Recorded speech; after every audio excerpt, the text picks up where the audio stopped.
El objetivo de nuestra escuela es formar ideológica y políticamente a la militancia del partido, para formarlos como cuadros preparados para la toma del poder. Vamos, compatriotas, el día de hoy tenemos como tema en nuestra escuela cuarto poder, manipulación de los medios de comunicación. Como expositores,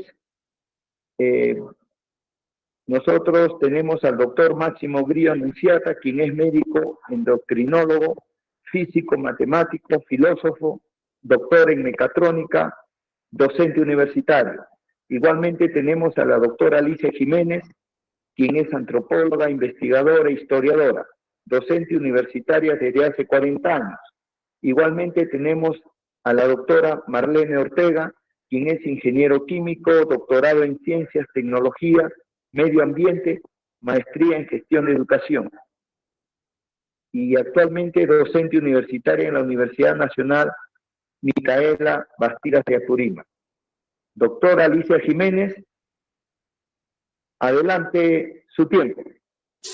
Bien, gracias. Buenas noches con todos ustedes. Para empezar a conversar, porque esto, más que una clase de monólogo, es un diálogo, y a eso apuntamos, a conversar sobre el tema. Cuando hablamos nosotros de las comunicaciones, vamos a hacer un poquitito de historia. Cuando América se incorpora a los otros continentes allá el siglo XVI, siglo XV, finales del XV para el XVI. Imagínense ustedes la navegación de Europa, cruzar todo el Atlántico para llegar a América, en las naves, se imaginan como las naves de Colón, las mismas naves que fueron de Pizarro y de posteriores viajeros, demandaban no menos de 6 meses. 6 meses de venida y 6 meses de retorno, o sea, un año. Un año para que el mundo de entonces, se enterasen lo que pasaba en el viejo mundo y lo que estaba pasando en América. Lo que se llevaba al viejo mundo de América haciendo conocer este nuevo continente. Un año, como mínimo en el mejor de los casos, si es que no se quedaban en la mitad del Atlántico, por diferentes motivos humanos y geográficos. El tiempo fue pasando lentamente y se llega a la imprenta. La imprenta en América, porque ya en el viejo mundo ya estaba. Pero llega acá y entonces se convierte en todo un poder de estatus, un poder de, vamos a decir, de alcurnia. Tener una biblioteca, tener unos cuantos libros, era pues el tesoro más grande que se dejaba hasta en herencia. Las bibliotecas se dejaban en herencia porque era muy valorado. Cualquiera no podía leer, cualquiera no podía escribir. Fuimos pasando en el tiempo y llegamos pues a la Revolución Francesa. Y la Revolución Francesa hizo explosión en todas las ideas, en la concepción de la naturaleza y del hombre, y lógicamente en la concepción del poder político. Así que todo lo que ocurría en Europa, nacida de la revolución pequeño burguesa Revolución Francesa, se consideraba profundamente peligroso y subversivo. Y la corona española prohibió que llegasen noticias escritas, sobre todo escritas, periódicos, panfletos de la época que se hacían en Europa para América. Se prohibió que ingresaran, no querían que se supiera absolutamente nada de que la tropa napoleónica había invadido la península ibérica y que pues habían puesto en su sitio al rey de España, el todopoderoso por entonces rey de España. No querían que se supiera. Peligroso, peligroso. Pero aún así, entró por la fuerza de la palabra. un gran revolucionario, luchador de las causas de la libertad por la independencia contra España, fue un bonaerense,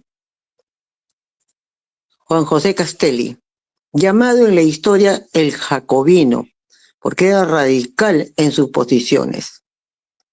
Al enemigo no había que tenerle contemplación, por eso se le llamaba el Jacobino, ¿no? Ustedes sabemos quién fue en la Revolución Francesa este señor, el ultra radical y anarquista, ¿no? Este señor de la Revolución Francesa. Bueno, pues ahí se acuña una frase que hasta el día de hoy suena: la fuerza de la palabra.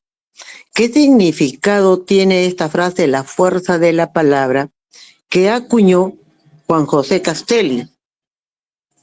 Él llegó a aprender muy bien el quechua, las lenguas nativas, ¿no?, de acá, de los Andes. Y él se dio cuenta que usando la lengua nativa, en este caso el quechua, podía llegar con más fuerza a la población indígena de entonces, como así se les llamaba. Porque no sabían escribir, no sabían leer, pero se llevaba por la palabra, usando la lengua materna, la lengua madre. Esto le dio muy buenos resultados para el levantamiento en el Alto Perú. Se dice que estuvo también aquí en el Bajo Perú, o sea, el Perú de hoy. Ingresó, parece que estuvo en contacto con Túpac Amaru en el Cusco, y también se nota en algunos documentos su presencia y documentos escritos en lengua quechua, ¿no?, en la Revolución de Huánuco 1812, disfrazado de cura franciscano. Hay todo un relato sobre este personaje importante, pero a lo que vamos nosotros esta noche, el día de hoy, es el tema de comunicación. Ya se valoraba la comunicación, sobre todo escrita, para esos tiempos, que se hacían en pequeños hojas tamaño cuaderno, que decimos nosotros ahora, que se llamaban los pasquines, donde se escribía en castellano y en quechua y se pegaban, por donde la gente se acumulaba por comprar a las pulperías, las tienditas de los pueblos, en la plazuela donde estaba la pileta de agua, porque todo el mundo iba ahí a coger el agua. Entonces ahí se encontraba la gente y ahí leían. En los pórticos de las iglesias, porque todo el mundo pues iba a la iglesia, ¿no? Y ahí lo leían y ahí se pegaba, amanecían pegados en la mañana. Al amanecer estaban ahí los pasquines. Eran escritos para alzarse en armas contra el español. Eso fue perseguido, fue duramente perseguido por los que tenían el poder político, en este caso la cabeza del virrey. Periodo de Abascal, ya estamos. No. Pero ahí no quedó todo. Luego supimos también, con esto de las Cortes de Cádiz en 1812, se da la libertad de imprenta. Y dentro del pensamiento liberal clásico de esa época, la libertad de pensamiento, decía, que es lo que hoy se habla. Y aparecen pues varios periódicos. Entre ellos el más común y el más conocido por todos nosotros, el Mercurio Peruano. Pero para escribir en este periódico, el Mercurio Peruano, los que eran luchadores de la independencia y de la patria, no se podían atrever a escribir o firmar con sus nombres de pila. Se hacían seudónimos para que no sean ubicados quiénes eran, aunque la gente ya se sabía por su estilo quiénes podrían ser los que escribirían. Y ahí vamos a encontrar a varios precursores de la independencia escribiendo en el Mercurio Peruano, llamando al alzamiento, el renacer, el descubrimiento de esta patria. Que después también desaparece el Mercurio Peruano, ¿no? Y así vamos rápidamente Y durante el siglo XIX, ya estamos en pleno lucha de ya países libres, pero nosotros entramos a la guerra, la Confederación Perú-Boliviana, entramos a la guerra con Chile, y el mensaje escrito es poderoso. Por el mensaje escrito se empezaba a cambiar ideas, a informar de manera negativa, por ejemplo, para la tropa peruana, lo que estaba pasando al otro lado donde se estaba luchando. La desinformación. Y nos dimos cuenta que quienes manejaban el poder siempre han sido los que tienen el billete. Y entonces los que tienen el billete son los dueños de estas imprentas, o hoy se llama de los medios de comunicación. Llegamos al siglo XX y prácticamente lo que estamos viendo entra en escena, pues, el telegrama, ¿no? La palabra Morse, de los puntitos, ¿se acuerdan ustedes? Que ya nos informamos de un día para otro, los familiares, las amistades o el medio, que donde había habido un terremoto, un temblor o alguien que había muerto, por telegrama, era el medio más rápido. Luego entramos a un medio más rápido que el telegrama, la radio. Pero ¿quiénes seguían teniendo el manejo de este medio de comunicación? Los que tenían billete, por lo tanto, estaban al servicio del poder político que les pagaban sus servicios. En eso no habíamos cambiado. Y luego aparecen los medios satelitales, el medio de comunicación, ya que al instante ni bien se ha terminado, está temblando la Tierra en X parte del planeta Tierra, acá ya nos enteramos de que hay un temblor en estos instantes en tal sitio. La comunicación satelital, que es el que nos domina y controla a todos. Pero ¿quiénes son los dueños de estos medios? Las grandes empresas, los grandes países que capitalizan, que tienen los billetes, controlan y son dueños, ya no solo de la parte física, el edificio, sino también del espectro, del espacio, que dicen lo que ellos quieren y transmiten a la población como quieren ellos que la población se entere. Y por lo tanto se convierte en un gran poder los medios de comunicación, mucho más que el poder político del Estado, mucho más que el poder económico de las grandes transnacionales, de las grandes mineras, ¿no es cierto? Se convierte pues en el que maneja y controla el pensamiento, las conciencias de la población. Nos informan y nos desinforman lo que ellos quieren. Y eso es absolutamente peligroso, muy peligroso.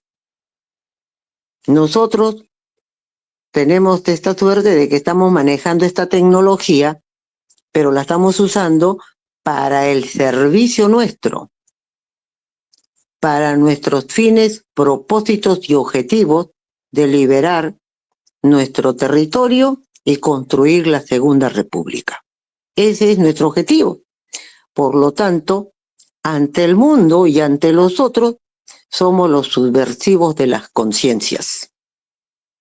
Somos los subversivos de las ideas y por lo tanto peligrosos, pues, porque estamos usando un medio de comunicación para nosotros, para el pueblo. En este instante, en cualquier lugar del país donde nos encontremos. Entonces estamos usando un cuarto poder. Pero, repito, para beneficio de nosotros. Eso es lo que se considera la importancia de los medios de comunicación y cómo a lo largo de la historia es lo que más ha revolucionado por la ciencia y la tecnología, ha ido revolucionando este medio, lamentablemente en unos para beneficios y en otros para esclavizar. Esto es en líneas generales lo que podemos visorar, o sea, ver cómo estamos nosotros en estos momentos en el país. Todo el mundo les ha puesto un calificativo, medios mermeleros. ¿Por qué mermeleros? Porque la mermelada se resbala en el pan, pues, ¿no? Mermeleros. Y como cualquier dulce, entra fácil y después hace daño. Estos medios fueron en un momento corto de nuestra historia entregados a la población durante el gobierno del general Velasco Alvarado. Y digo corto porque muy pocos años duró, y la traición de Morales Bermúdez fue entregar estos medios a sus antiguos propietarios al servicio de los intereses de un grupo pequeño, que hasta el día de hoy nos encontramos con ellos. Y ahí vemos nosotros, hasta hace un momento de entrar en una antesala clase se conversaba, la necesidad de educar a los padres, la necesidad de que la educación ingrese desde la familia, pero lamentablemente no se puede, porque tenemos un enemigo al lado. ¿Quién no tiene en su casa un televisor? ¿Quién no tiene en sus manos ahora un celular? Entonces, nosotros prendemos y sin darles el permiso, ellos nos contrabandean a segundo y a segundo la desinformación. Nos pintan con flores o con olor a pólvora lo que está pasando en el país, según como les convenga. O lo que venga de nuestros países vecinos, según lo que convenga. O sea, de informan, desinforman. Y si no pensamos como ellos, no nos dan los espacios, nos ignoran y por lo tanto no existimos. Esa es la real situación de nuestros medios de comunicación, compatriotas. No hemos descubierto otro planeta. Todo lo que estoy hablando ustedes lo saben y muy probablemente hasta mejor que yo. Me atrevo a decirlo así. Luchar contra este cuarto poder, solamente hay una salida. Y esa salida está en el plan de gobierno del partido. Y que el mayor Antauro se ha ocupado en sucesivas veces en escenarios públicos de manifestarlo. Confiscar los medios de comunicación al servicio de las instituciones educadas a la ciencia, a la educación, a la cultura y al servicio sobre todo de las clases trabajadoras. Porque si no, todo proyecto educativo que tengamos, aunque tengamos miles de millones de dinero para un proyecto educativo, si no tenemos el poder de la comunicación, no hemos hecho nada. Porque tenemos ese enemigo en nuestros hogares, minuto a minuto en nuestras casas. No hemos hecho nada. Y eso lo tenemos que tener presente. Hasta aquí, compatriota Pando, para poder conversar con los colegas.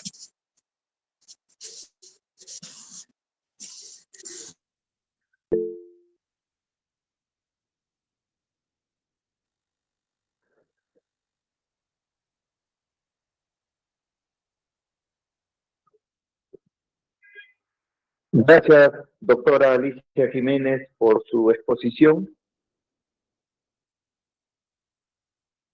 Y bien, y vamos a pasar, compatriotas, a la próxima secuencia de 10 minutos con conversaciones con Antauro. Espérate un ratito. El compatriota Roberto Niño de Guzmán. Un segundo, Pando. Sociólogo con una especialidad en criminología y una maestría en políticas públicas e internacional. El tema que abordará será... Un segundo, Pando, me olvidé un punto muy importante. Sí, adelante, doctora Alicia. Uno de los problemas del control de los medios de comunicación por el sector que tiene el poder económico es justamente que nos quitan, nos hacen desaparecer nuestras identidades culturales. En otras palabras, nos quitan nuestras culturas, lo que se llama aculturación, la partícula A sin cultura. Y estos medios de comunicación es lo que hacen a diario con nuestros pueblos, con nosotros. Nos vuelven aculturados, nos vuelven sin identidad cultural, consumidores, completamente consumidores de todo lo que viene de fuera, desechando lo nuestro a través de la propaganda y del maquillaje de la comunicación. La discriminación racial, la discriminación social se siente en las imágenes que transmiten. Ustedes pueden imaginarse, para explicar en un ejemplo, ¿se les ocurrirá que alguno de estos medios, de esas empresas, van a poner a una mujer campesina nuestra o a una morena nuestra que esté caminando, flotando en los aires entre campos de margarita para una propaganda de crema en las manos? ¿Se imaginan ustedes? Naca la pirinaca, pues, como decimos nosotros. Tienen que poner a una escuálida de cabello rubio, ¿no?, que esté nadando entre campos de margarita para cremas de mano. ¿Eso qué cosa es? Consumismo. Consumismo, a menospreciar lo que somos nosotros, a discriminar entre nosotros a la mujer trabajadora. Igual pasa también en todos los aspectos de nuestra vida, de nuestra música, en nuestra cultura popular tradicional. Nuestra música, solo escucharla nada más a las 4 o 5 de la mañana, nuestros guainitos, porque a esa hora el pueblo campesino se levanta para ir al campo. Lo demás del día, racks, salsa, todo lo que nos viene de fuera, de los fondos bajos de los Estados Unidos y de estos países, ¿no? Esa canción que adormece la droga y que nos inyectan en nuestra juventud permanentemente, porque se está de moda, pues. Y eso hay que consumirlo en las fiestas juveniles, en las ferias y todo eso, porque jamás te van a poner pues un guainito, ¿no?